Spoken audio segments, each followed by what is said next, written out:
अच्छा देखो मोल्स क्या होता है? आप लोगों ने पीरियोडिक टेबल देखा है, पीरियोडिक टेबल में अगर हमारे पास कोई एलिमेंट लिखा हुआ है जैसे कि सोडियम है और सोडियम के सिंबल के साथ उसका मास नंबर लिखा हुआ होता है 23 और प्रोटॉन नंबर लिखा हुआ होता है 11। तो मास नंबर आपको पता है it is the sum of protons and neutrons और प्रोटॉन नंबर क्या होता है sum number of protons in the nucleus of an atom. अच्छा पीरियोडिक टेबल में तो मास नंबर नीचे लिखा हुआ होता है, प्रोटॉन नंबर ऊपर लिखा हुआ होता है, लेकिन पास्ट पेपर्स में जब वो क्वेश्चन देता है तो मास नंबर को यूजुअली वो ऊपर लिखता है, इसलिए मैं भी मास नंबर को यूजुअली ऊपर ही लिखा करूंगा। अच्छा ये जो मास नंबर होता है इसको मास नंबर भी कहते हैं, न्यूक्लियॉन नंबर भी कहते हैं। न्यूक्लियॉन नंबर मतलब सम ऑफ प्रोटॉन्स एंड न्यूट्रॉन। इसी तरह इसको हम लोग एक नाम से और बुलाते हैं जिसका नाम होता है रिलेटिव एटॉमिक मास।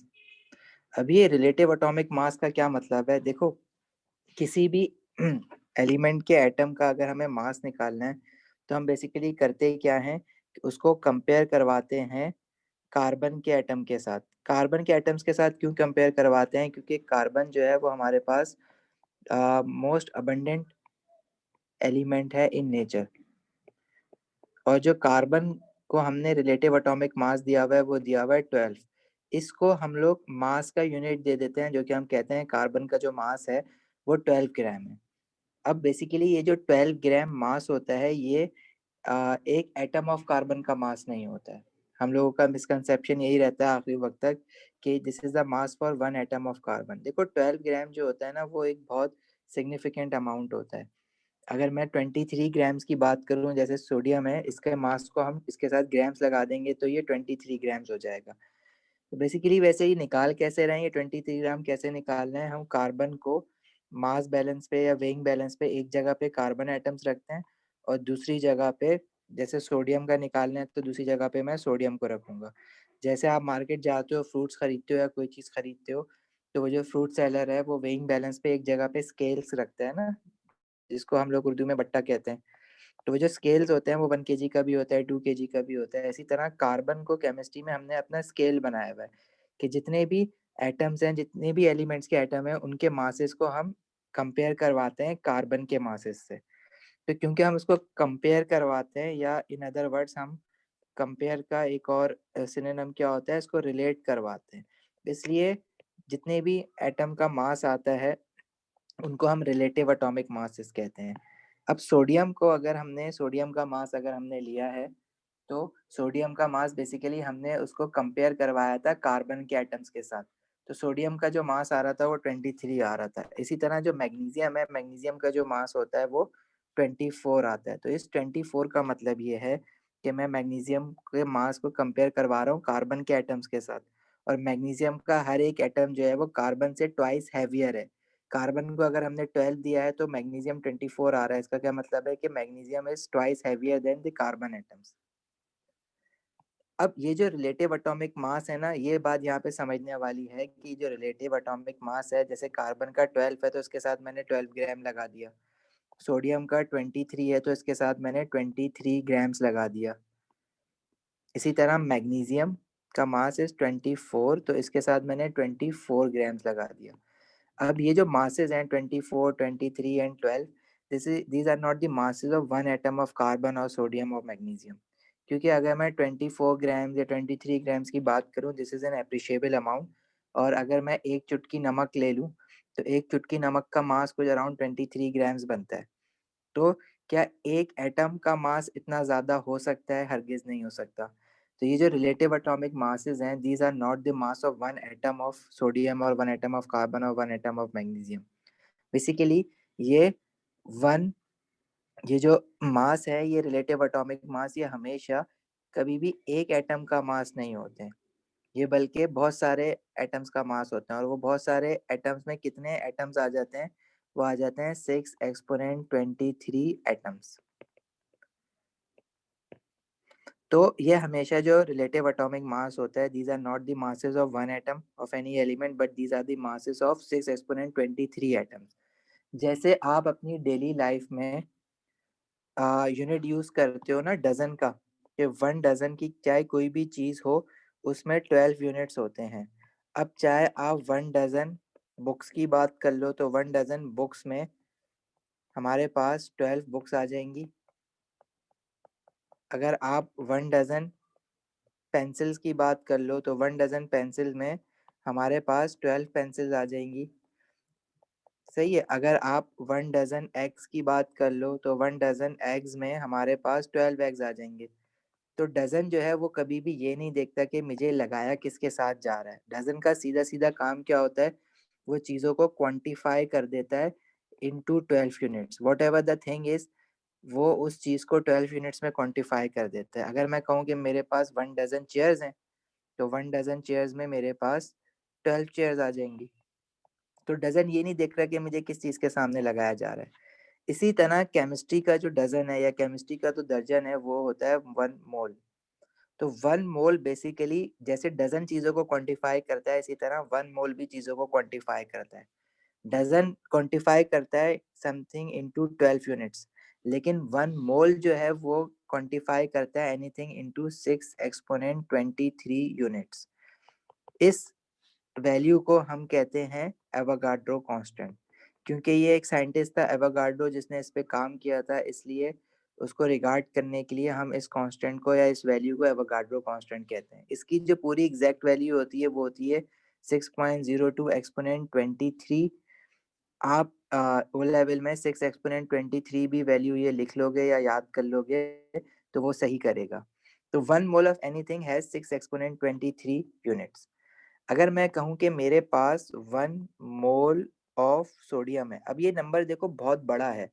अब अगर मैं कहूँ कि मेरे पास 1 मोल ऑफ चेयर्स हैं, तो 1 मोल ऑफ चेयर्स में मेरे पास 6 एक्सपोनेंट 23 चेयर्स तो आ जाएँगी। लेकिन डेली लाइफ में ये मुझे यूज़ करने का कोई फ़ायदा नहीं है, क्योंकि ये इतना बड़ा नंबर है कि इतने दुनिया में लोग भी नहीं हैं, तो इतनी चेयर्स का क्या काम होगा? तो ये 1 मोल को इन चीज़ों के लिए डेली लाइफ में इन एप्लीकेशंस के लिए यूज़ करने का फ़ायदा नहीं है। लेकिन जब हम बात करते हैं एटम्स, मॉलिक्यूल्स और आयन्स की, मतलब पार्टिकल्स की, तो पार्टिकल्स जो है, अगर मैं 1 ड्रॉप ऑफ वाटर की भी अगर बात करता हूँ ना, तो 1 ड्रॉप ऑफ वाटर में भी मेरे पास millions and millions of water molecules आ जाते हैं। जब इतने मैसिव स्केल पे हम लोग बात कर रहे होते हैं, तो अगर मैं वाटर, जब केमिकल रिएक्शन करते हैं तो हमें चीज़ों को कैलकुलेट करना पड़ता है कि कितने वाटर मॉलिक्यूल कितने किसी और चीज़ के साथ रिएक्ट कर रहे हैं। तो उसके लिए फिर मैं अपना काम आसान करने के लिए या तो मैं ये नंबर बार-बार लिखूँ, इतना बड़ा नंबर है, तो अगर 1 ड्रॉप में इतने हैं तो 2 ड्रॉप में जो है इसके डबल हो जाएँगे। इसको अवॉइड करने के लिए हम जो है इसको क्वांटिफ़ाई कर देते हैं एनीथिंग इंटू 1 मोल। अब चेयर्स के लिए तो ये बात करने का कोई फ़ायदा नहीं है। लेकिन अगर मैं आपसे कहूँ कि मेरे पास 1 मोल ऑफ सोडियम एटम्स हैं, तो 1 मोल ऑफ सोडियम एटम्स का मतलब ये है कि इसके अंदर मेरे पास 6 एक्सपोनेंट 23 सोडियम एटम्स हैं। अब ये जो 6 एक्सपोनेंट 23 सोडियम एटम्स हैं, अगर इनका मैं कंबाइंड मास लूँ, कंबाइंड मास मैं कैसे ले सकता हूँ? मैंने एक मास बैलेंस पे एक एम्प्टी बॉक्स रखा, उसमें मैंने सोडियम एटम्स डालना शुरू किए। मैंने 1 सोडियम एटम डाला, मैंने 2 सोडियम एटम डाले, मैंने 3 सोडियम एटम डाले। डालते-डालते मैंने टोटल 6 एक्सपोनेंट 23 सोडियम एटम्स इसमें ऐड करवा दिए। जब मैं इसमें टोटल 6 एक्सपोनेंट 23 सोडियम एटम्स डाल दूँगा, तो यहाँ पे जो मास रजिस्टर्ड हो रहा होगा, वो होगा 23 ग्राम्स, जो कि एटॉमिक मास ऑफ सोडियम है। तो जो पीरियोडिक टेबल में एटॉमिक मासेस लिखे हुए होते हैं, वो बेसिकली मास ऑफ 1 एटम नहीं होता, बल्कि मास ऑफ 1 मोल ऑफ एटम होता है, यानी 6 एक्सपोनेंट 23 एटम का जो कंबाइंड मास होता है, वो होता है एटॉमिक मास। एटॉमिक मास को हम इस सिंबॉलिक रिप्रेजेंटेशन से रिप्रेजेंट करते हैं AR। सही है। इसी तरह अगर मेरे पास कोई कंपाउंड है, जैसे कि कार्बन डाइऑक्साइड है या मॉलिक्यूल है, तो इसका मैं फिर एटॉमिक मास नहीं निकालता, क्योंकि इसमें 1 कार्बन और 2 ऑक्सीजन है। तो मैं इन सारे एलिमेंट्स के जो इसके अंदर है, इन सब के एटॉमिक मासेस को ऐड कर लूँगा, तो ये मेरे पास इसका मॉलिक्यूलर मास बन जाता है। कार्बन डाइऑक्साइड का मॉलिक्यूलर मास कैसे निकालोगे? कार्बन का एटॉमिक मास होता है 12 और कार्बन का 1 एटम है इस फॉर्मूले में, कुछ नहीं लिखा मतलब 1 है, प्लस ऑक्सीजन का एटॉमिक मास होता है 16। ऑक्सीजन के 2 एटम्स हैं, तो मैं मल्टीप्लाई बाय 2 करूँगा, तो ये टोटल मास मेरे पास आ जाएगा 44 ग्राम। तो ये डिफरेंस होता है एटॉमिक मास में और मॉलिक्यूलर मास में।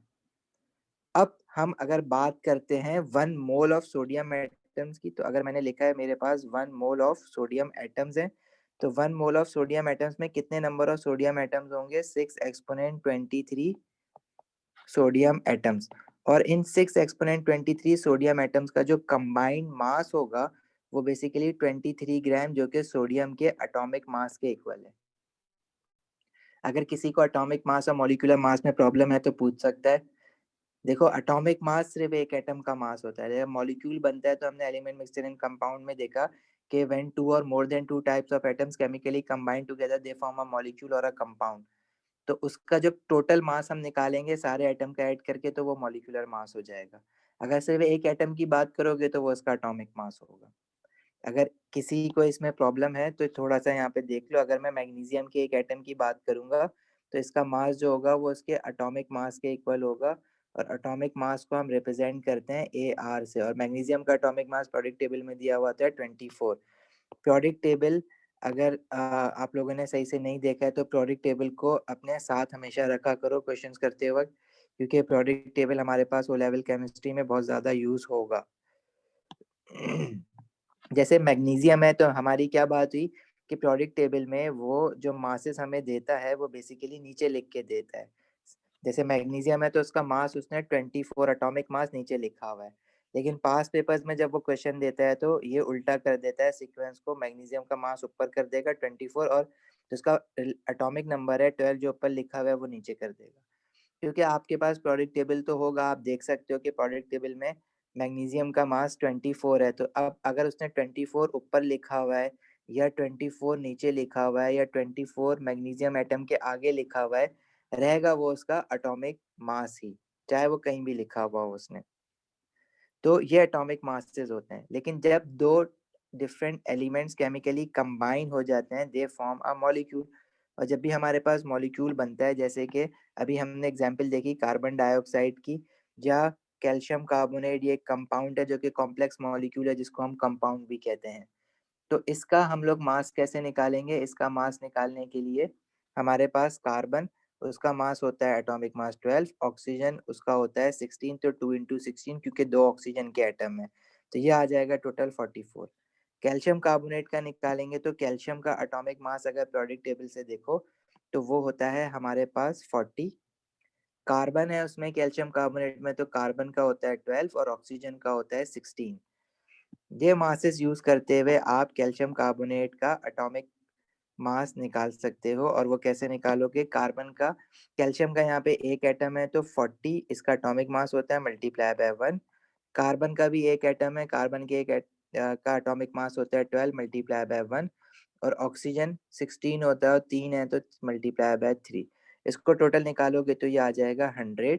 और मोल्स एंड स्टोइचियोमेट्री पढ़ते वक्त हम इसके साथ 100 ग्राम यूज करेंगे, और इसी तरह कार्बन डाइऑक्साइड के साथ 44 ग्राम। एटॉमिक मास है मैग्नीशियम का तो इसके साथ 24 ग्राम। सही है यहाँ तक बात? अच्छा शमाइल, अगर ये जो मासेस हैं हमारे पास, ये जो 24 ग्राम है, ये 1 atom of sodium 1 atom of magnesium का मास तो नहीं है, ये 6 एक्सपोनेंट 23 मैग्नीशियम एटम का मास है। आप पूछ रहे हो कि एक एटम का मास कितना होगा, तो उसके लिए फिर आपको रेशियो मेथड लगाना पड़ेगा। रेशियो मेथड देखो क्या होता है, क्योंकि हम रेशियो मेथड तो हम लोग मैथ्स में पढ़ते आ रहे हैं, लेकिन एक बार मैं बता देता हूँ। फॉर एग्जांपल अगर मैं आपसे कहूँ कि मेरे पास एक टॉफ़ी है जो कि 5 रुपीज़ की आती है, तो अगर मुझे 300 टॉफ़ीज़ खरीदनी है तो मैं टॉफ़ीज़ के नीचे टॉफ़ीज़ रखूँगा और रुपीज़ के नीचे रुपीज़ रखूँगा। तो 300 टॉफ़ीज़ कितनी रुपीज़ की आएँगी, इसको क्रॉस मल्टीप्लाई करेंगे तो ये हो जाएगा 300 into 5 and 1 multiply bye x. 300 multiply हुआ 5 से और 1 एक्स से क्रॉस मल्टीप्लाई किया है।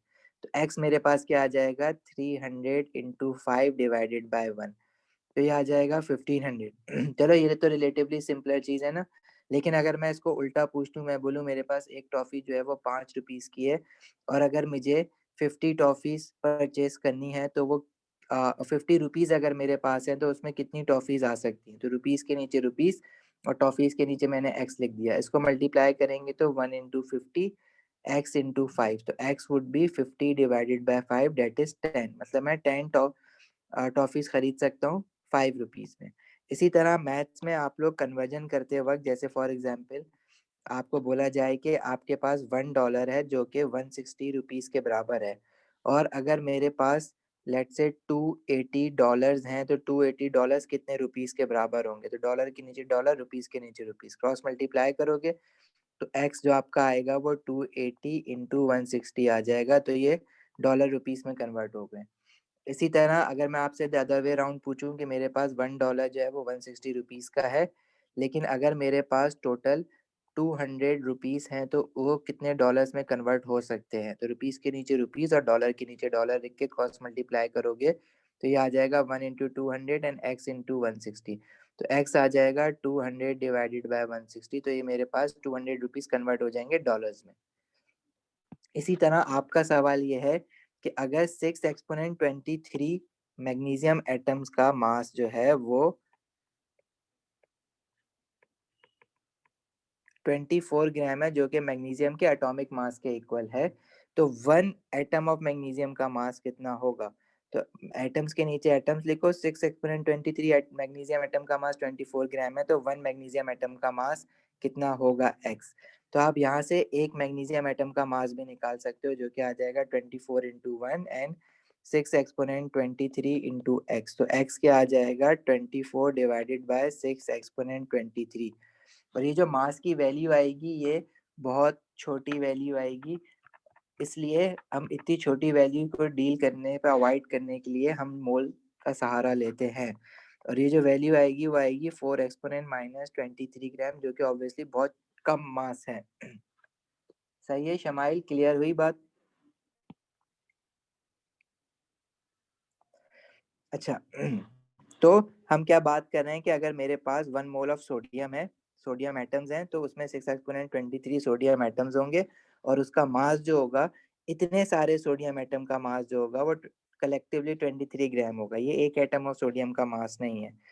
इसी तरह अगर मेरे पास 1 मोल ऑफ मैग्नीशियम एटम्स हैं, तो 1 मोल ऑफ मैग्नीशियम एटम्स का जो मास होगा वो 6 एक्सपोनेंट 23 मैग्नीशियम एटम्स उसमें होंगे 1 मोल में, और इनका कंबाइंड मास जो होगा वो equals to atomic mass of magnesium, जो कि 24 ग्राम्स है।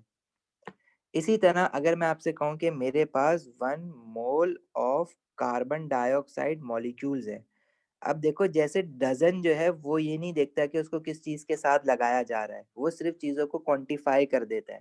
मेरे पास 1 डजन बुक्स हैं, तो 1 डजन बुक्स जो हैं वो 12 बुक्स होंगी। मेरे पास 1 डजन पेन है, तो 1 डजन पेन जो होंगे वो 12 पेन हो गए। तो डजन ये तो नहीं देख रहा ना कि पहले मैं बुक्स को 12 कह रहा हूँ, फिर मैं पेन को 12 कह रहा हूँ। डजन का काम क्या है? बस वो किसी भी चीज को जिसके साथ भी डजन लगाओगे वो इन चीज को 12 यूनिट्स में क्वांटिफाई कर देगा। इसी तरह केमिस्ट्री की दुनिया का जो डजन है वो बेसिकली मोल्स है। तो मोल्स भी यही काम करता है। मोल्स ये नहीं देखता कि उसको किस चीज के साथ लगाया हुआ है। अगर आपने मोल्स को एटम के साथ लगाया है, तो वो एटम को क्वांटिफाई कर देगा इंटू 6 एक्सपोनेंट 23 यूनिट्स। अगर आपने मोल को मॉलिक्यूल के साथ लगाया जैसे कि कार्बन डाइऑक्साइड, तो वो इसको क्वांटिफाई कर देगा into 6 exponent 23 carbon dioxide molecules. और इतने कार्बन डाइऑक्साइड मॉलिक्यूल का जो मास होगा, क्योंकि अब ये मॉलिक्यूल है, ये एटम नहीं है, तो इसका जो मास होगा वो इसके मॉलिक्यूलर मास के बराबर होगा, जो कि 44 ग्राम्स आता है। वही बात है कि मैंने एक मास बैलेंस पे एक बॉक्स रखा, उस बॉक्स में मैंने कार्बन डाइऑक्साइड मॉलिक्यूल्स डालना शुरू करे, और डालते डालते मैंने total 6 exponent 23 carbon dioxide molecules डाल दिए। तो इनका जो कंबाइंड मास यहाँ पे रजिस्टर होगा after adding 6 exponent 23 carbon dioxide molecule, जिसको मैं 1 मोल भी कह रहा हूँ, वो equal to molecular mass of carbon dioxide होगा, जो कि 44 ग्राम्स है। क्योंकि मोल ये नहीं देख रहा है कि उसको किस चीज के साथ लगाया हुआ है। लेट से अगर मैं कह दूं कि मेरे पास 1 मोल ऑफ चेयर्स है, तो अगेन मोल्स ये नहीं देखेगा, मोल्स कहेगा 1 मोल ऑफ चेयर का मतलब है 6 एक्सपोनेंट 23 चेयर्स। सही है? तो मोल ये नहीं देख रहा। मोल के एटम के साथ लगाओ तो एटम को क्वांटिफाई कर देगा, मॉलिक्यूल के साथ लगाओ तो मॉलिक्यूल्स को क्वांटिफाई कर देगा इंटू 6 एक्सपोनेंट 23 यूनिट्स। अगर मैं कहूँ कि मेरे पास 1 मोल ऑफ कैल्शियम कार्बोनेट है, तो 1 मोल ऑफ कैल्शियम कार्बोनेट का मतलब क्या है कि इसमें 6 एक्सपोनेंट 23 कैल्शियम कार्बोनेट के मॉलिक्यूल्स होंगे, और इनका जो कंबाइंड मास होगा, क्योंकि ये मॉलिक्यूल है तो इसका जो कंबाइंड मास होगा वो इसके मॉलिक्यूलर मास के इक्वल होगा, जो हमने अभी निकाला है 100 ग्राम। तो कैल्शियम कार्बोनेट का मॉलिक्यूलर मास 100 ग्राम होता है। सही है। हमजा क्या पूछना चाह रहे हो? माइक खोल के पूछोगे, बात समझ नहीं आई है।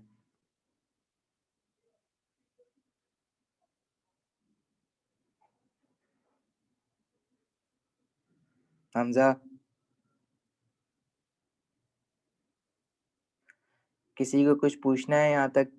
कोई प्रॉब्लम हो?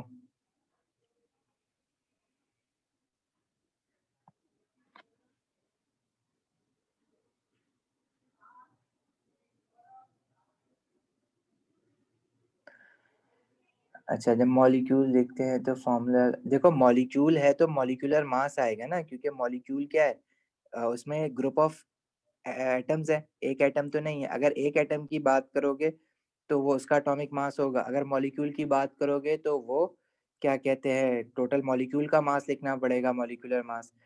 इसी तरह अगर मैं आइंस की बात करूँ ना, अगर मैं कहूँ कि मेरे पास 1 mole of let's say H positive ions है, तो 1 mole of H positive ions का जो हाइड्रोजन का मास है वही मास होगा, और उसमें कितने आइंस होंगे? 6 exponent 23 ions of H positive. तो मोल्स ये नहीं देखता उसको किस चीज के साथ लगा रहे हो, एक तो वो क्वांटिफाई कर देगा चीजों को, और दूसरी बात ये कि अगर वो एटम है तो उस 6 एक्सपोनेंट 23 एटम्स का मास उनके एटॉमिक मास के बराबर होगा। मतलब एटॉमिक मास जो है वो कभी भी एक एटम का मास था ही नहीं वो 6 एक्सपोनेंट 23 एटम का मास था। सही है। अगर मॉलिक्यूल है तो वो 6 एक्सपोनेंट 23 मॉलिक्यूल हैं। देखो इस चीज को मैं समराइज करा देता हूँ। अब यहाँ से या चीजें कुछ याद भी रखना शुरू करो। मेरे पास अगर 1 मोल ऑफ क्लोरीन एटम्स हैं, तो 1 मोल ऑफ क्लोरीन एटम्स का मतलब है कि मेरे पास 6 एक्सपोनेंट 23 क्लोरीन एटम्स हैं टोटल, और इन 6 एक्सपोनेंट 23 क्लोरीन एटम्स का जो मास होगा वो उनके एटॉमिक मास यानी कि 35.5 ग्राम्स के बराबर होगा।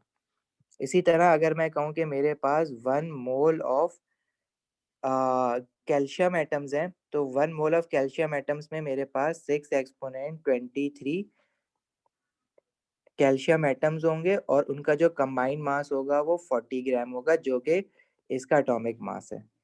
लेकिन अगर मैं कहता हूँ कि मेरे पास 1 मोल ऑफ अमोनिया मॉलिक्यूल्स है, अब ये मॉलिक्यूल है, ये एटम नहीं है, लेकिन मोल्स को थोड़ी पता है कि ये मॉलिक्यूल है या एटम है। मोल्स तो क्वांटिफाई कर देगा अमोनिया को। अब हर एक अमोनिया मॉलिक्यूल को वो एक यूनिट समझेगा और बोलेगा ऐसे जो है टोटल 6 एक्सपोनेंट 23 अमोनिया मॉलिक्यूल्स होने चाहिए। और 6 एक्सपोनेंट 23 अमोनिया मॉलिक्यूल्स का जब आप मास निकालोगे ना, मतलब इन अमोनिया मॉलिक्यूल्स को आप एक बॉक्स में डालना शुरू करो और उसमें डालते डालते 6 एक्सपोनेंट 23 अमोनिया मॉलिक्यूल्स कर दो, तो इनका जो कंबाइंड मास हो जाएगा वो 17 ग्राम हो जाएगा, जो कि मॉलिक्यूलर मास ऑफ अमोनिया के बराबर होता है। क्योंकि अमोनिया का जो मॉलिक्यूलर मास निकालोगे उसमें नाइट्रोजन होता है 14 मल्टीप्लाई बाय 1, और हाइड्रोजन होता है 3 मल्टीप्लाई बाय 1 सही है। तो दिस इज इक्वल टू 17 ग्राम, जो कि अमोनिया का मॉलिक्यूलर मास है। क्लियर है यहाँ तक? इसी तरह अगर मैं कहूँगा आपसे कि मेरे पास 1 mole of sulphur dioxide molecules हैं, तो सल्फर डाइऑक्साइड मॉलिक्यूल 1 मोल में 6 एक्सपोनेंट 23 सल्फर डाइऑक्साइड मॉलिक्यूल्स होंगे, और उनका जो मास होगा 6 एक्सपोनेंट 23 सल्फर डाइऑक्साइड मॉलिक्यूल्स का, वो इनके मॉलिक्यूलर मास के इक्वल होता है। और इसका सल्फर डाइऑक्साइड का मॉलिक्यूलर मास कैसे निकालोगे? सल्फर का एटॉमिक मास होता है 32, एक सल्फर एटम है, और ऑक्सीजन का एटॉमिक मास होता है 16, दो ऑक्सीजन एटम है। तो ये हमारे पास आ जाएगा 16 into 2 plus 32, that is 64 grams. तो this will be equal to 64 gram, जो कि सल्फर डाइऑक्साइड का मॉलिक्यूलर मास है। इसी तरह अगर मैं 1 मोल ऑफ आइंस की बात करूं, जैसे मैं बोलूं मेरे पास 1 मोल ऑफ सोडियम आइंस है, तो 1 मोल ऑफ सोडियम आइंस में कितने आइंस आ जाएंगे? 6 exponent 23 sodium ions, sodium positive ions. और उनका मास जो होगा, क्योंकि आयन बनने से मास चेंज नहीं होता है, क्योंकि इलेक्ट्रॉन लूज और गेन हो रहे होते हैं, तो इसका जो मास होगा वो उसके एटॉमिक मास यानी 23 ग्राम्स के ही इक्वल होगा, जो कि सोडियम का एटॉमिक मास होता है। अच्छा इस चीज को मैं अगर समराइज करके लिखूं, तो मैं ये कह सकता हूँ कि if we have 1 mole of an atom, its mass would be equals to atomic mass if we are talking about an atom. But if we are talking about a molecule, तो 1 mole of any molecule has a mass equals to molecular mass. Molecular mass को mr से represent करते हैं, atomic mass को ar से represent करते हैं. अच्छा, 1 mole of any atom has 6 exponent 23 atoms और उनका जो मास होगा वो उनके atomic mass के इक्वल होगा. इसी तरह 1 mole of any molecule has 6 exponent 23 molecules और उनका जो मास होगा वो उनके मॉलिक्यूलर मास के इक्वल होगा. इसी तरह अगर मैं बात करूं 1 मोल ऑफ आइंस, तो 1 मोल ऑफ आइंस में 6 एक्सपोनेंट 23 आइंस होंगे. जो केमिस्ट्री में एटम्स, मॉलिक्यूल्स और आइंस होते हैं उनको कलेक्टिवली इनका एक वर्ड होता है जिसको हम कहते हैं पार्टिकल्स. तो मैं कलेक्टिवली ये भी कह सकता हूँ कि 1 mole of anything has 6 exponent 23 particles, whether it can be atoms, molecules और आइंस, वो तीनों तरह के हो सकते हैं. सही है, यहाँ तक किसी को कोई प्रॉब्लम है तो पूछ सकता है.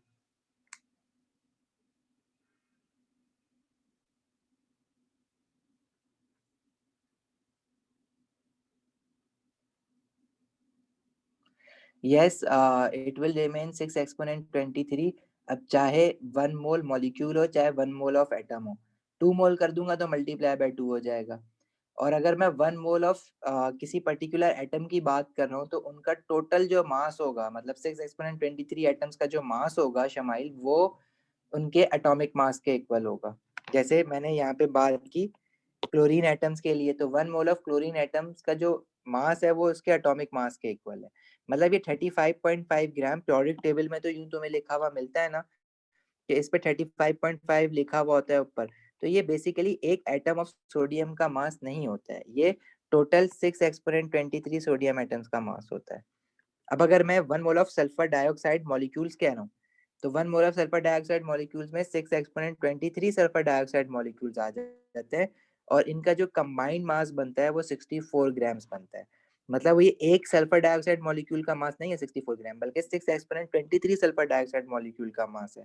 अब ये नंबर इतना बड़ा है, इसको बोलना और लिखना कैलकुलेटर में भी 3 से 4 बार इसी नंबर को इसी से मल्टीप्लाई करोगे ना तो कैलकुलेटर भी मैथ एरर दे देता है. तो इस चीज को अवॉइड करने के लिए हमने कहा कि इस नंबर को हम क्वांटिफाई कर देते हैं टू स्मॉलर नंबर, जिसको हमने कह दिया मोल. तो for the sake of ease of calculation हमने इस पूरे नंबर को मोल का नाम दिया हुआ है. मोल की जो स्पेलिंग होती है वो MOLE होती है और उसका जो हम यूनिट लिखते हैं वो MOL लिखते हैं. जैसे फिजिक्स में न्यूटन का यूनिट आप कैपिटल N लिखते हो ना, न्यूटन पूरा तो नहीं लिखते, इसी तरह मोल का जो यूनिट होता है ना वो हम MOL लिखते हैं. सही है शमाइल, क्लियर हुई?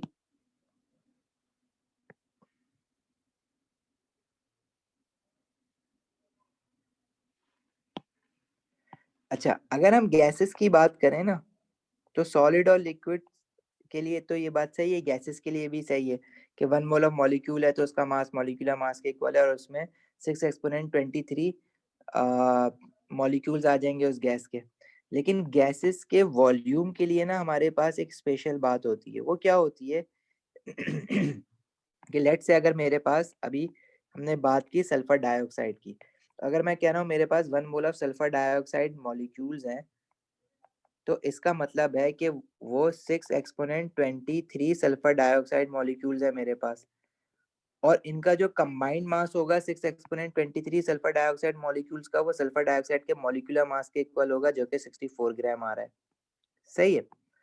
अच्छा, जो गैसेस होती है ना, अगर सारी की अगर गैस तुम्हारी at room temperature and pressure है, अब ये रूम टेम्परेचर एंड प्रेशर क्या होता है, जो हमारी नॉर्मल कंडीशंस होती हैं ना रूम की, अगर नॉर्मल जो रूम पे कंडीशंस होती हैं जिसमें टेम्परेचर जो है वो अराउंड 27 डिग्री सेल्सियस होता है, प्रेशर जो है वो 1 एटमॉस्फेयर होता है, तो इन कंडीशंस पे कोई भी 1 मोल ऑफ अ गैस, मतलब 6 एक्सपोनेंट 23 मॉलिक्यूल्स अगर किसी भी गैस के हैं, चाहे वो कोई भी गैस हो, तो वो हमेशा जो सेम वॉल्यूम ऑक्यूपाई करते हैं और वो वॉल्यूम होता है 24 डेसीमीटर क्यूब. सही है. अब चाहे 1 मोल की कोई भी गैस हो, 1 मोल ऑफ सल्फर डाइऑक्साइड है, ठीक है, तो 1 mole of sulphur dioxide molecules में number of molecule 6 exponent 23 molecules होंगे सल्फर डाइऑक्साइड के, और उसका जो टोटल मास होगा वो 64 ग्राम होगा. और उसका जो टोटल वॉल्यूम होगा, वॉल्यूम ना space occupied by the gas, that would be 24 decimetre cube.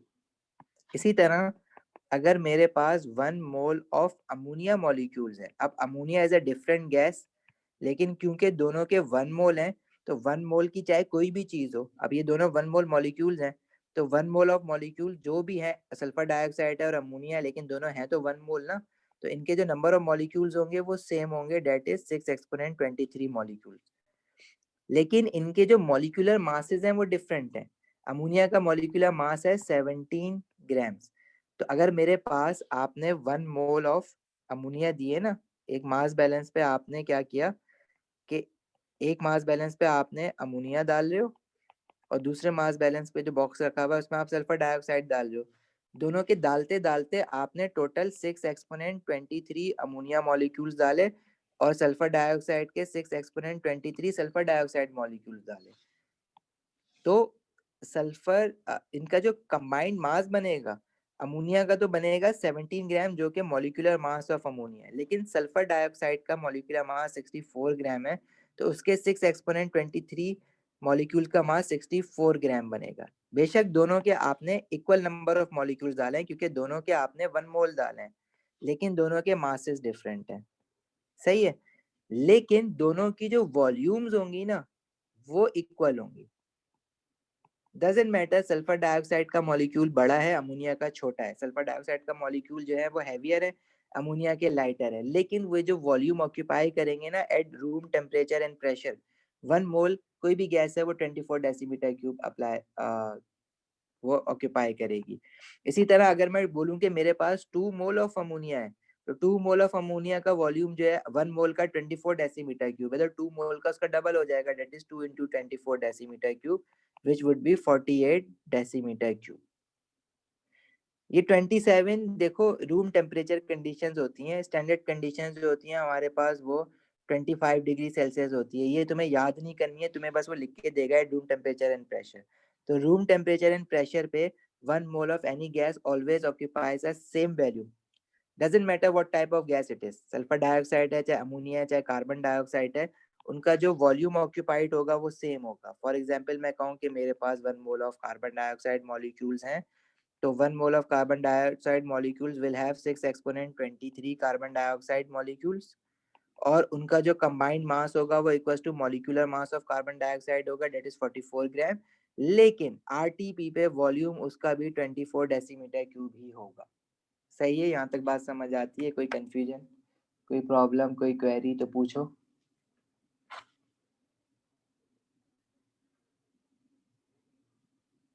No one, चलें आगे। अच्छा, अब जिसको ये डेसीमीटर क्यूब समझ नहीं आते ना, तो डेसीमीटर क्यूब देखो वॉल्यूम का यूनिट है। वॉल्यूम के यूनिट आप मैथ्स में जैसे लीटर्स पढ़ते हो, ठीक है, इसी तरह मिलीलीटर्स पढ़ते हो, जैसे सेंटीमीटर क्यूब पढ़ते हो, वैसी डेसीमीटर क्यूब भी होता है। पता है ना, मीटर से निकला है। जैसे हम कहते हैं कि 1 मीटर में हमारे पास 10 डेसीमीटर होते हैं, और 10 डेसीमीटर में हमारे पास फर्दर अगेन 10 सेंटीमीटर होते हैं। सही है, तो अगर मुझे फॉर एग्जाम्पल आपसे पूछा जाए कि 1 मीटर में कितने डेसीमीटर होते हैं, तो 10।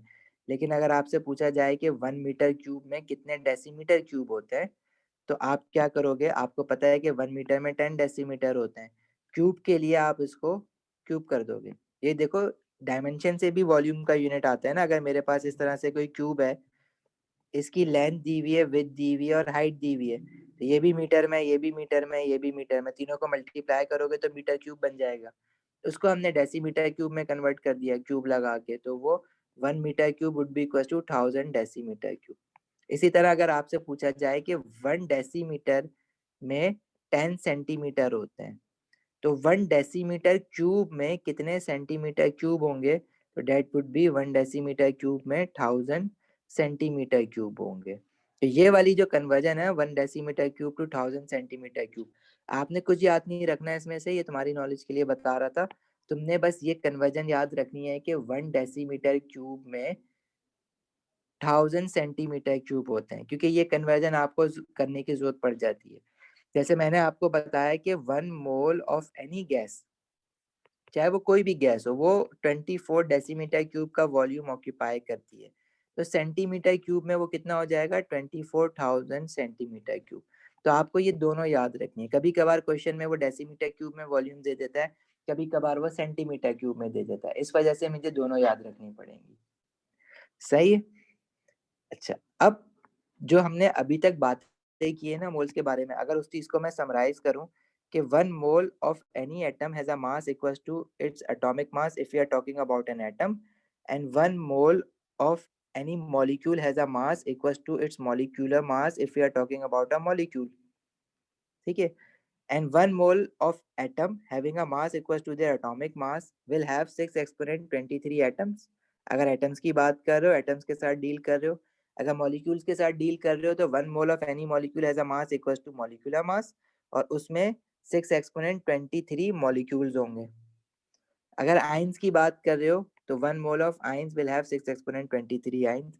कलेक्टिवली इन एटम्स, मॉलिक्यूल्स और आइंस को हम लोग क्या कह सकते हैं, पार्टिकल्स। तो अगर मैं वर्ड पार्टिकल यूज करना स्टार्ट कर दूं बीच में, तो समझ जाना कि मैं एटम, मॉलिक्यूल और आइंस किसी की भी बात कर रहा हूँ। And 1 mole of any gas always occupies a volume of 24 decimetre cube या 24,000 सेंटीमीटर क्यूब।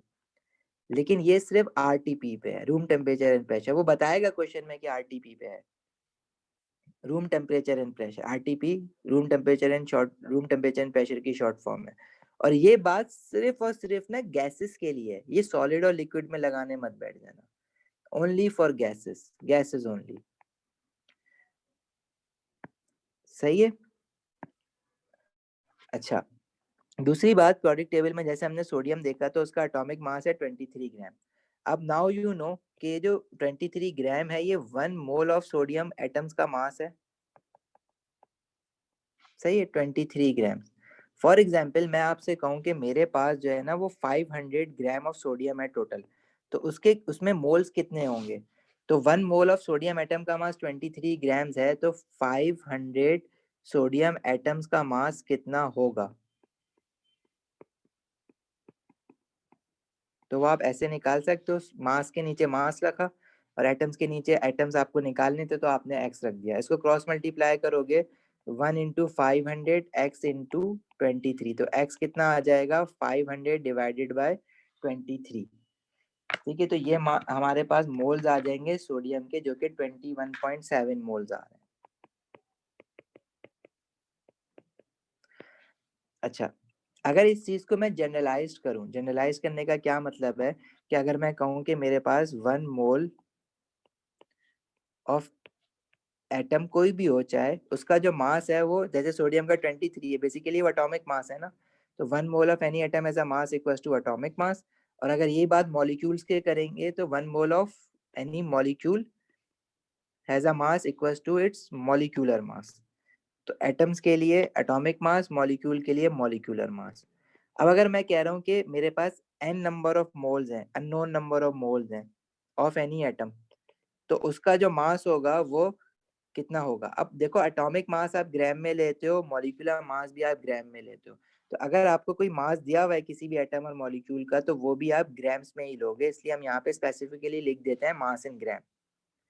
इसी तरह अगर मैं N mole of any unknown number of molecule की बात करूंगा, तो उनका जो मास होगा वो क्या कहते हैं, वो भी मास इन ग्राम ही लोगे।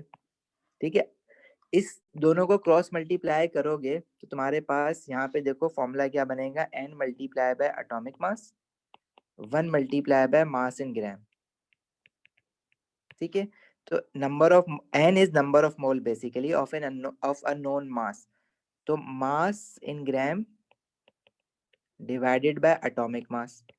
इसी तरह मॉलिक्यूल के लिए यही काम करोगे, उसको क्रॉस मल्टीप्लाई करोगे, तो n into M R, 1 into mass in grams. तो मॉलिक्यूल के लिए ये फॉर्मूला क्या बन जाएगा, mass in grams of a molecule divided by molecular mass. मतलब अगर मुझे किसी भी एटम का या मॉलिक्यूल का, फॉर एग्जांपल मैं आपसे कह दूं कि मेरे पास जो है वो 800 grams of carbon dioxide molecules है, तो इन 800 ग्राम ऑफ कार्बन डाइऑक्साइड मॉलिक्यूल्स में मोल्स कितने होंगे, तो आप डायरेक्टली ये फॉर्मूला यूज कर सकते हो, number of moles is equal to mass in gram जो कि दिया हुआ है 800 gram divided by molecular mass of carbon dioxide, क्योंकि कार्बन डाइऑक्साइड की बात चल रही है। कार्बन डाइऑक्साइड का मॉलिक्यूलर मास पहले आप निकालोगे, carbon is 12, oxygen is 16, 2 into 16 जो कि 44 ग्राम होता है। तो कितना मास पूछा हुआ है, 800 ग्राम में कितने मोल्स होंगे कार्बन डाइऑक्साइड के, तो 800 divided by molecular mass of carbon dioxide that is 44 ग्राम, तो 800 डिवाइडेड बाय 44 ये आ जाएगा 18.18 मोल्स। ठीक है, तो आप डायरेक्टली ये फॉर्मूला भी याद रख सकते हो, या अगर आपको रेशियो मेथड से करना है कि आप बोलो कि 1 mole of any molecule has a mass equals to molecular mass, तो अगर मेरे पास इसको अगर डायरेक्ट रेशियो मेथड से करना चाहो तो आप बोलो अगर मेरे पास 1 मोल ऑफ कार्बन डाइऑक्साइड का मास उसके मॉलिक्यूलर मास मतलब 44 ग्राम के बराबर होगा, तो अगर 800 ग्राम कार्बन डाइऑक्साइड है तो उसमें कितने मोल्स होंगे, तो बात तो वही आ जाएगी 800 डिवाइडेड बाय 44। सही है, और अगर ये फॉर्मूला याद करना चाहो तो फॉर्मूला याद करो। मैं सिर्फ ये वाला एक फॉर्मूला याद करवाता हूँ और एक कंसंट्रेशन वाला, इसके अलावा हम कोई फॉर्मूला याद नहीं करेंगे, हम सारा का सारा रेशियो मेथड यूज करेंगे। सही है हमजा?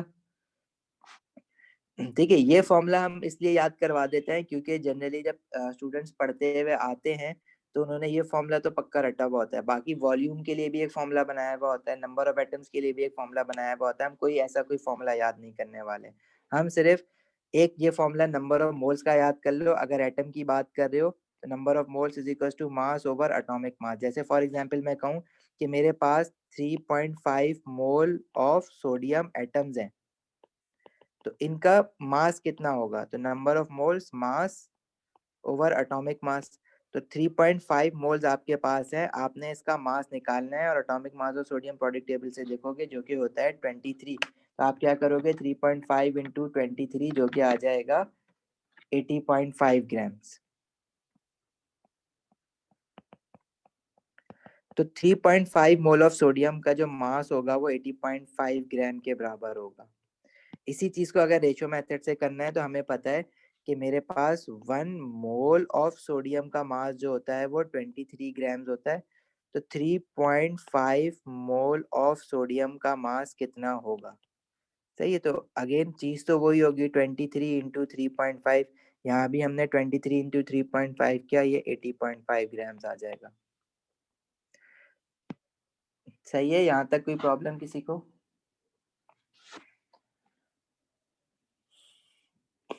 कुछ पूछना है? एमन, हबीब, कबीर, सुभाष, शमाइल, विनय, हमजा?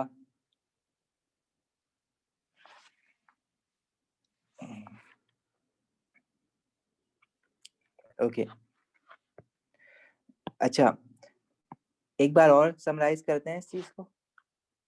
ठीक है, अगर मैं कह रहा हूँ कि 1 मोल of any atom has a mass equals to atomic mass if it is an atom, but if you are talking about molecules, so 1 mole of any molecule will have a mass equals to its molecular mass, and 1 mole of any atom will always have 6 exponent 23 atoms, और उनका combined मास उनके atomic mass के बराबर होगा। लेकिन अगर molecules की बात करो तो 1 mole of any molecule has a mass equals to their molecular masses, और उसमें 6 एक्सपोनेंट 23 मॉलिक्यूल्स होंगे। इसी तरह आयंस की बात करो तो 1 mole of any ion has 6 exponent 23 ions. अगर हम गैसेस की बात करते हैं तो 1 mole of any gas always occupies a volume of 24 decimetre cube. 1 mole of कोई भी गैस है उसका मास उसके मॉलिक्यूलर मास के बराबर, उसमें नंबर ऑफ मॉलिक्यूल 6 एक्सपोनेंट 23 होंगे, और उनका जो कंबाइंड उनका जो वॉल्यूम होगा, जो वॉल्यूम उन गैस मॉलिक्यूल्स ने ऑक्यूपाई किया हुआ है रूम टेम्परेचर एंड प्रेशर पे आरटीपी पे, वो 24 डेसीमीटर क्यूब होगा। सेंटीमीटर क्यूब में कितना हो जाता है ये 24,000 centimetre cube, but this is only for gases. सही है, इसके अलावा मोल्स का एक फॉर्मूला जो मैंने बताया है नंबर ऑफ मोल्स, अगर वो फॉर्मूला याद करना चाहो तो वेल एंड गुड कर लो। Number of moles is equals to mass over atomic mass अगर एटम की बात कर रहे हो, और मॉलिक्यूलर मास अगर मॉलिक्यूल की बात कर रहे हो, तो इसको हम नंबर ऑफ मोल्स की जगह एन लिख देते हैं, atomic mass A r, molecular mass M r, number of moles को हमने एन बोला हुआ है। सही है, अच्छा एक फॉर्मूला और है जो कि मैं आगे पढ़ाऊंगा, अभी फौरन नहीं पढ़ा रहा, कंसंट्रेशन का। कंसंट्रेशन का जो फॉर्मूला होता है वो कंसंट्रेशन क्या होती है और क्यों होती है वो सब हम आगे पढ़ेंगे। तो बताना ये चाह रहा हूँ कि एक और फॉर्मूला तुम्हारे पास आएगा यहाँ पे, इसके अलावा नहीं आएगा। फिलहाल ये जो चीज मैंने यहाँ पे आपके सामने लिखी हुई है, जिसमें 1 मोल और ये वाला फॉर्मूला और एक कंसंट्रेशन का फॉर्मूला, मतलब इसमें एक कंसंट्रेशन का भी अगर ऐड कर लो, तो इसके अलावा मोल्स में आपको कुछ भी याद नहीं रखना है। देखो मोल्स जो है वो यहाँ से शुरू होता है और यहाँ पे खत्म हो जाता है।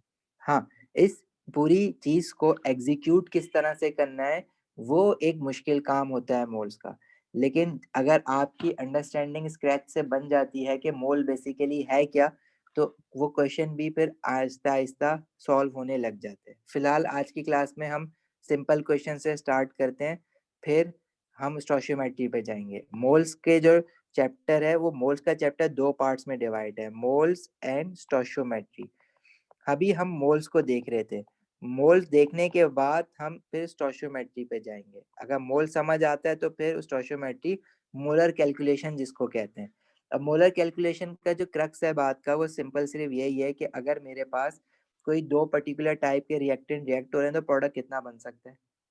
अगर मुझे, जैसे आपने फॉर एग्जांपल कोई खाने की डिश बनानी है, चिकन कढ़ाई बनानी है, और आपने कहा कि मुझे 5 बंदों के लिए बनानी है, तो 5 बंदों के लिए बनाने के लिए आपने एक कैलकुलेशन करनी पड़ेगी ना कि एक बंदा इतने खाता है, तो 5 बंदों के लिए इतनी केजी चिकन होगी, इतनी केजी चिकन होगी तो इतना इसमें मसाला डलेगा, इतने इसमें सब्जियाँ डलेंगी जो भी डालते हो।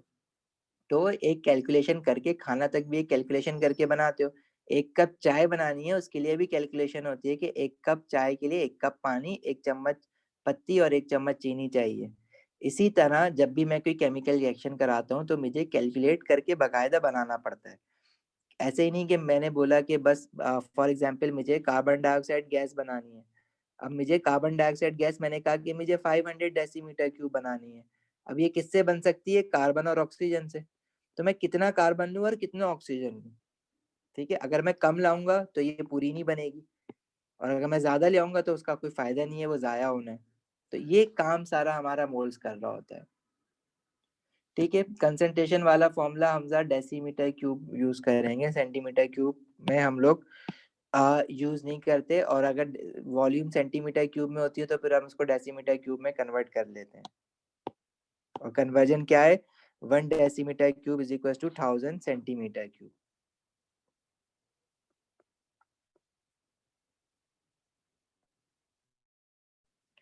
अच्छा, मोल्स के कुछ सिंपल क्वेश्चन से हम लोग आज स्टार्ट करेंगे। मोल्स की वर्कशीट 1 करेंगे। वर्कशीट 1 में हमारे पास जो पहला क्वेश्चन है ना, वो क्वेश्चन कह रहा है what is the mass of 1 mole of each of the following compounds.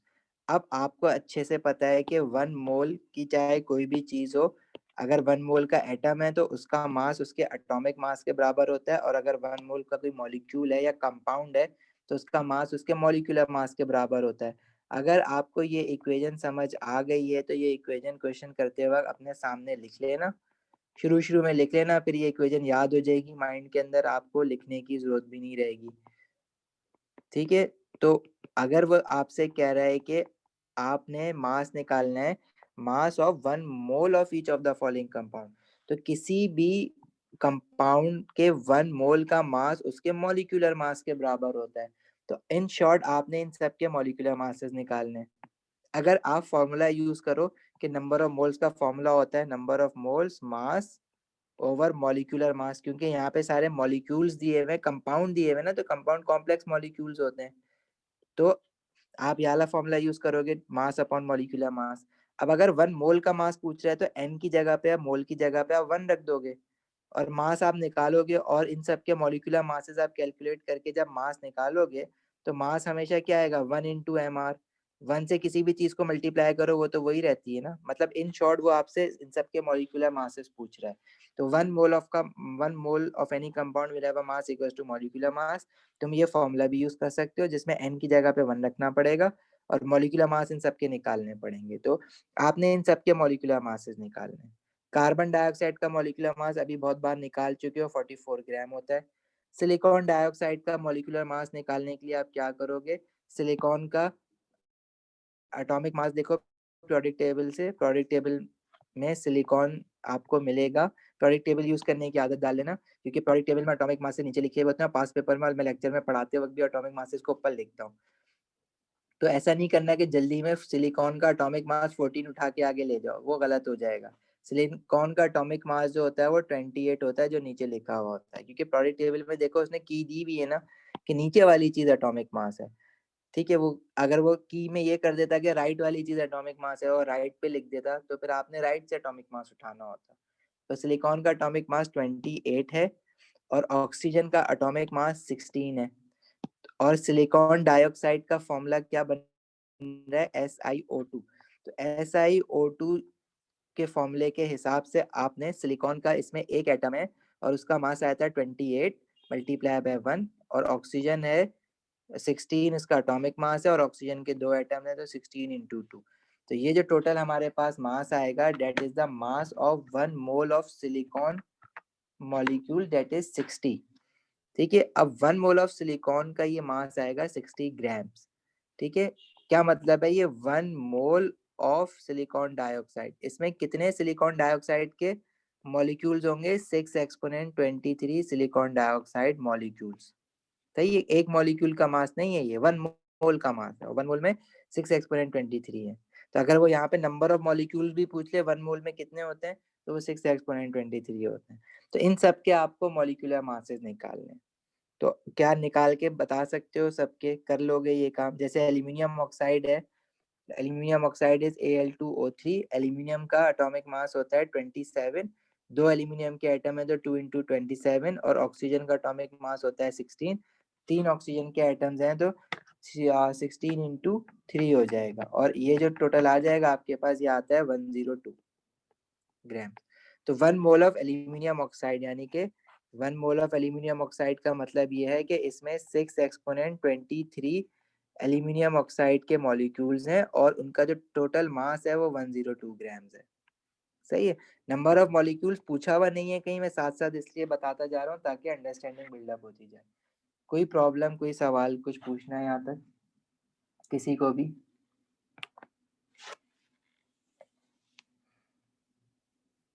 नहीं, क्लियर, आगे बढ़े। इस वर्कशीट में नीचे आंसर्स भी दिए हुए हैं, तो आप निकाल के अपने आंसर्स भी चेक कर लेना, ये मैं आप लोगों को भेज देता हूँ। जिन लोगों ने गूगल क्लासरूम अभी तक ज्वाइन नहीं किया है, वो गूगल क्लासरूम ज्वाइन कर लो, ताकि तुम्हारे पास सारी वर्कशीट, सारे रिसोर्सेज वहां से डायरेक्टली मिल जाए। क्वेश्चन 2 ये कह रहा है कि how many moles are there in each of the following. अब नंबर ऑफ मोल्स पूछ रहा है। 36 ग्राम ऑफ कार्बन एटम्स। अब कार्बन का जो एटॉमिक मास होता है वो होता है 12 ग्राम। ठीक है, अब आप चाहो तो फॉर्मूला यूज कर लो direct, number of moles mass. अब देखो एटम्स की बात कर रहे हैं ना, तो नीचे एटॉमिक मास आएगा। मॉलिक्यूल्स की बात कर रहा था तो मॉलिक्यूलर मास है। यहाँ पे देखो सारे एटम्स दिए हैं, तो नंबर ऑफ मोल्स पूछ रहे हैं कितने हैं, वो आपने निकालने हैं। मास कितना दिया हुआ है? 36 ग्राम। और एटॉमिक मास ऑफ कार्बन कितना होता है? 12 ग्राम। 36 डिवाइडेड बाय 12 रख दोगे तो ये हमारे पास आ जाएगा 3 मोल। तो इसका आंसर क्या हो जाएगा? 3 मोल। इसी तरह इन सब के एटॉमिक मासेस आपने देखने हैं और इन मासेस को एटॉमिक मासेस से डिवाइड करना है। रेशियो मेथड क्या है इसका? कि अगर मैं कह रहा हूँ कि 1 मोल का मास एटॉमिक मास के इक्वल है, तो कार्बन का एटॉमिक मास होता है 12 ग्राम, तो मैं यहाँ पे 12 ग्राम लिख देता हूँ डायरेक्ट। तो 36 ग्राम में कितने मोल्स होंगे? तो 36 डिवाइडेड बाय 12 भी बनना है ये भी। आप डायरेक्ट फॉर्मूला भी यूज कर सकते हो। अगर इस चीज के लिए डायरेक्ट फॉर्मूला यूज कर लो तो ये एक अच्छी बात है, लेकिन हम बाकी चीजों के लिए फॉर्मूला नहीं बनाएंगे। नंबर ऑफ एटम्स के लिए हम फॉर्मूला नहीं बनाएंगे, क्योंकि फिर इस तरह से करते करते बहुत सारे फॉर्मूला बन जाएंगे। एक तक तो सही है। क्वेश्चन 3 में कह रहा है find out the mass of each of the following. Moles दिए हुए, मास पूछ रहा है। एटम्स है एल्यूमिनियम एटम, तो नंबर ऑफ मोल्स क्या होता है? मास ओवर एटॉमिक मास। अब इसके 4 मोल्स दिए हुए, मास आपसे पूछ रहा है, और एटॉमिक मास एल्यूमिनियम का प्रोडक्ट टेबल में देखोगे तो वो होता है 27। तो 4 इंटू 27, तो ये 4 मोल ऑफ एल्यूमिनियम एटम का टोटल मास आ जाएगा, जो कि आ रहा है 108 ग्राम्स। सही है, तो यहाँ पे आपने क्या करना है? यही फॉर्मूला लगा लो, 0.002 मोल ऑफ कॉपर एटम का मास निकालना है तो number of moles mass over atomic मास, क्योंकि एटम की बात कर रहा है कॉपर के, इसलिए atomic mass. Number of moles कितने हैं? 0.002, मास आपसे पूछ रहा है, और एटॉमिक मास कॉपर का होता है 64। सही है, कर लोगे ये चीज? किसी को अभी भी कोई प्रॉब्लम है तो पूछ लो, नहीं तो फिर हम आगे निकल जाएंगे।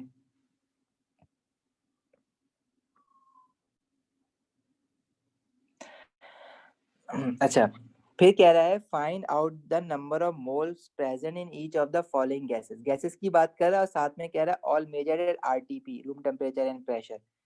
तो वो हमारी जो लाइन थी जो कह रही थी कि 1 mole of any atom has a mass equals to atomic mass, 1 mole of any molecule has a mass equals to molecular mass, और 1 मोल में हमारे पास 6 एक्सपोनेंट 23 एटम्स, मॉलिक्यूल्स या आयंस, जिनको कलेक्टिवली हम पार्टिकल्स भी कह सकते हैं। 1 mole of any gas occupies a volume of 24 decimetre cube at RTP, या 24,000 सेंटीमीटर क्यूब एट आरटीपी। अब मैं इसका कोई फॉर्मूला नहीं बना रहा हूँ, मुझे पता है कि 1 मोल की चाहे कोई भी गैस हो, XYZ कोई भी गैस हो, वो हमेशा वॉल्यूम ऑक्यूपाई करेगी 24,000 सेंटीमीटर क्यूब का आरटीपी। अब मैं डेसीमीटर क्यूब क्यों नहीं लिख रहा हूँ, क्योंकि देखो क्वेश्चन में उसने सेंटीमीटर क्यूब दिया हुआ है। वो पूछा है 240 centimetre cube of ammonia, ammonia NH3 होता है, सही है। 240 सेंटीमीटर क्यूब ऑफ अमोनिया में कितने मोल्स होंगे?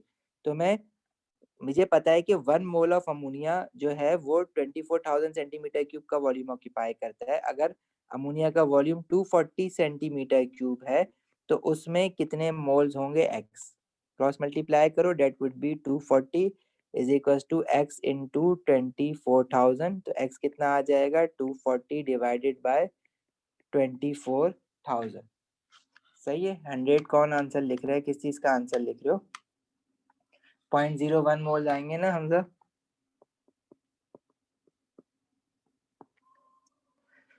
सही। इसी तरह अगर मैं पार्ट सी बोलूं, पार्ट सी में मुझे कह रहा है 600 सेंटीमीटर क्यूब ऑफ ऑक्सीजन। तो 600 सेंटीमीटर क्यूब ऑफ ऑक्सीजन, मुझे पता है कि 1 mole of oxygen will occupy a volume of 24,000 centimetre cube. तो 600 सेंटीमीटर क्यूब ऑफ ऑक्सीजन में कितने मोल्स होंगे? x, मोल्स के नीचे मोल, वॉल्यूम के नीचे वॉल्यूम। मोल नहीं पता था तो मैंने x लिख दिया। क्रॉस मल्टीप्लाई करोगे तो 1 इंटू 600 और x इंटू 24,000। तो 600 डिवाइडेड बाय 24,000 तुम्हारे पास इसका आंसर आ जाएगा। सही है, जो कि आ रहा है 600 डिवाइड बाय 24,000 इज 0.025 मोल्स।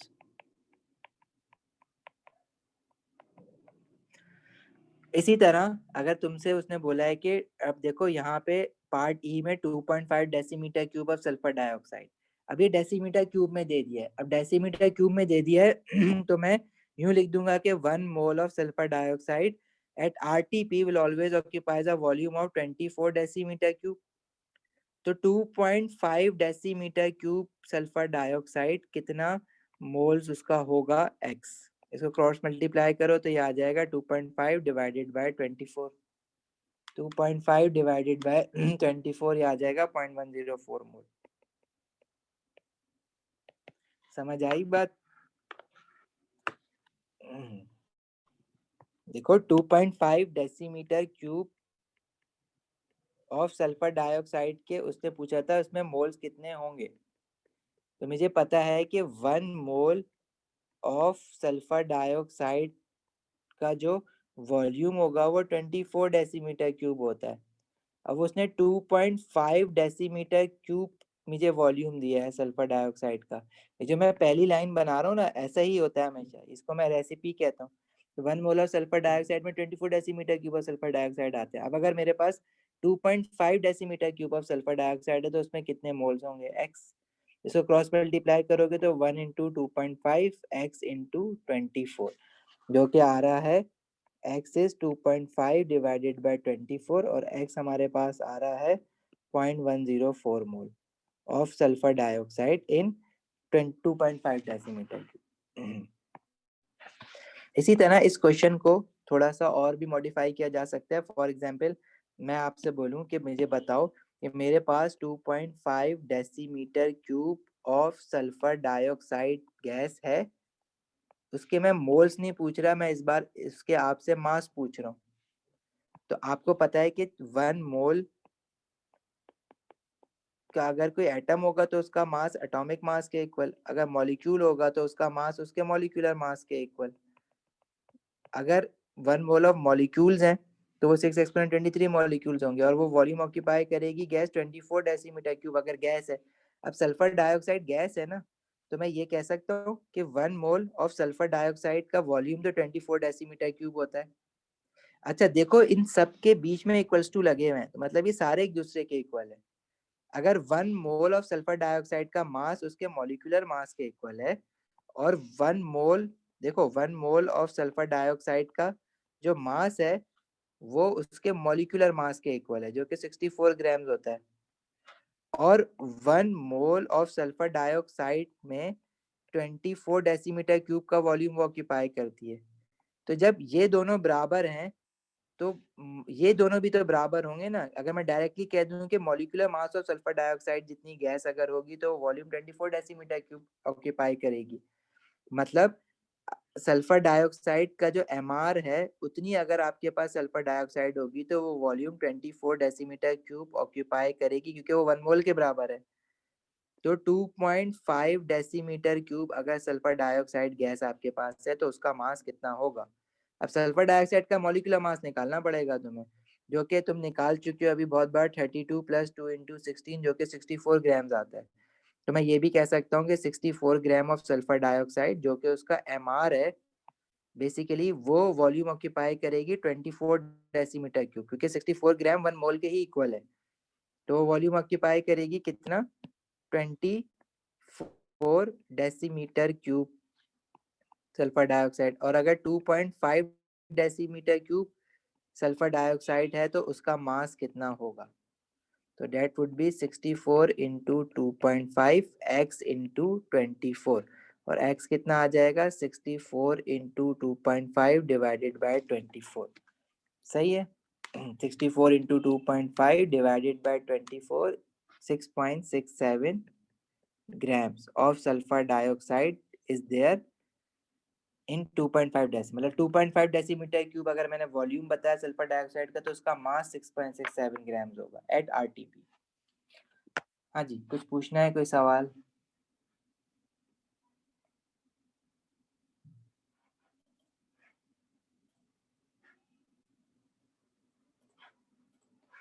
किसी को कुछ पूछना है तो पूछ सकते हो।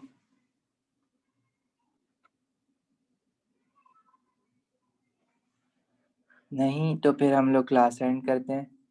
नेक्स्ट क्लास का टाइम मैं कोई कोऑर्डिनेट कर दूंगा, क्योंकि हमारी 2 क्लासेस मिस हुई हैं तो उसको कंपनसेट करेंगे। नहीं तो फिर हम फ्राइडे वाली क्लास थोड़ी सी लंबी कर लेंगे, ठीक है।